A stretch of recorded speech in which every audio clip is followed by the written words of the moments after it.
নাস্তিকতা আর সেকুলারিজমকে নিপাত দিতে হবে। ওসব ধর্ম নিরপেক্ষতা চলবে না। এই দেশের নাম হিন্দুস্তান, এখানে হিন্দুরা রাজত্ব করবে। পাগলে কিনা বলে ছাগলে কিনা খায়, কথাটা হয়তো আপনারা শুনেছেন। ইনি তার প্রকৃত উদাহরণ। বলছি গান্ডু বাবু, ও সরি, শুভেন্দু বাবু, এই বইটা চেনেন? দেখুন তো ভালো করে। হ্যাঁ, চিনবেন তো বটে। এটা হচ্ছে আপনার মতো অন্ধভক্তদের job. This is the constitution of India, ভারতের সংবিধান। না না না, আমি জানি আপনারা পড়াশোনা করেন না, তাই পুরো বই আপনাকে পড়তে বলছি না।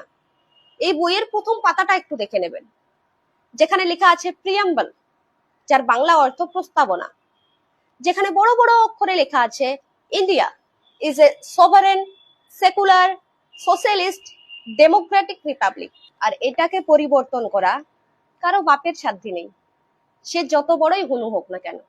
জনগণের উদ্দেশ্যে বলছি, আপনারা যদি কখনো দেখেন কোনো রাস্তা পথে এরকম কিছু পাগল ভাঁড় বকছে, তাহলে তার বিরুদ্ধে লিগ্যাল অ্যাকশন নিন, সবাই মিলে কমপ্লেন করুন। কারণ সুপ্রিম কোর্টের কড়া নির্দেশ আছে, যে বা যারা, যদি সে ভারতীয় হয়, যদি সংবিধানকে অপমান করে বা অবমাননামূলক কথা বলে, তার ঠিকানা হবে জেলখানাতে।